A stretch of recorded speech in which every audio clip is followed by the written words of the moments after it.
কিছু আমল আছে যেগুলো পৃথিবীর কেউ দেখে না, কেউ প্রশংসাও করে না, কিন্তু আল্লাহ তাআলার কাছে সেগুলোর মূল্য অনেক বেশি।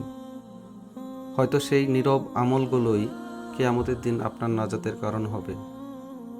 আজ জানব সেই 5টি নীরব আমলের কথা যা আল্লাহ সবচেয়ে বেশি ভালোবাসেন। 1. গোপনে আল্লাহকে ভয় করা। মানুষের সামনে ভালো থাকা খুব কঠিন না, কারণ তখন মানুষ দেখছে, কিন্তু আসল ঈমান তখন বোঝা যায় যখন আপনি একা থাকেন। রাত গভীর, ফোন হাতে, গুনাহ করার সুযোগ আছে, কেউ দেখছে না, তবু আপনি নিজেকে থামিয়ে দিলেন। কেন? কারণ আপনার হৃদয়ে একটা ভয় কাজ করছে। আল্লাহ আমাকে দেখছেন। সুবহানাল্লাহ। এই নীরব তাকওয়াটাই আল্লাহ তাআলার কাছে খুব প্রিয়। আল্লাহ তাআলা বলেন, যারা না দেখেও তাদের রবকে ভয় করে তাদের জন্য রয়েছে ক্ষমা ও মহাপুরস্কার। 2. গোপনে দান করা।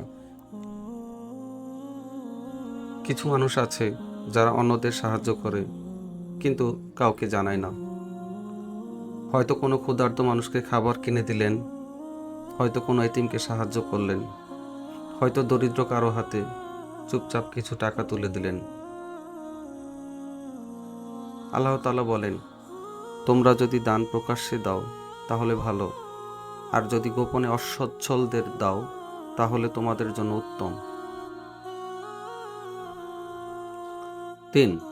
নির্জনে আল্লাহকে স্মরণ করা।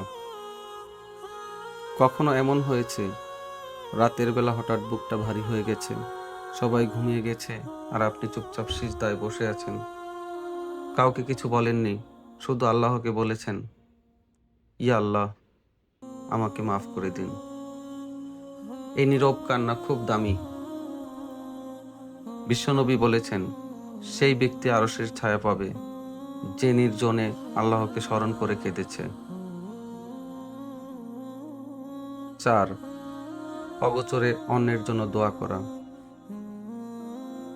আপনি হয়তো এমন কারোর জন্য দোয়া করছেন যে জানেই না, হয়তো আপনার বাবা মা, হয়তো কোনো বন্ধু, হয়তো এমন কেউ যে আপনাকে কষ্টও দিয়েছে।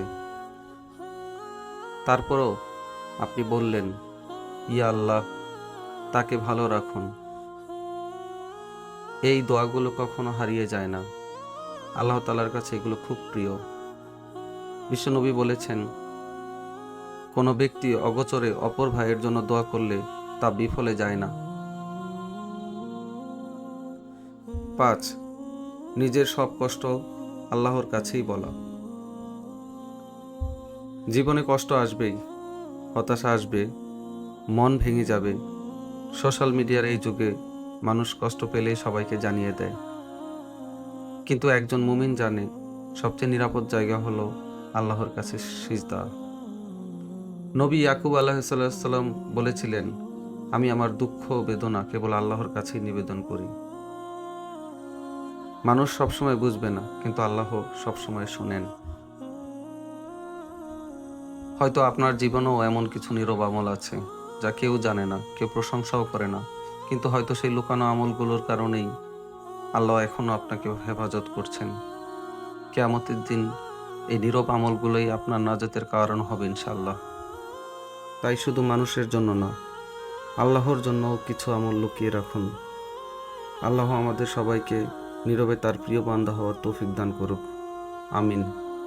আসসালামু আলাইকুম ওয়া রাহমাতুল্লাহ।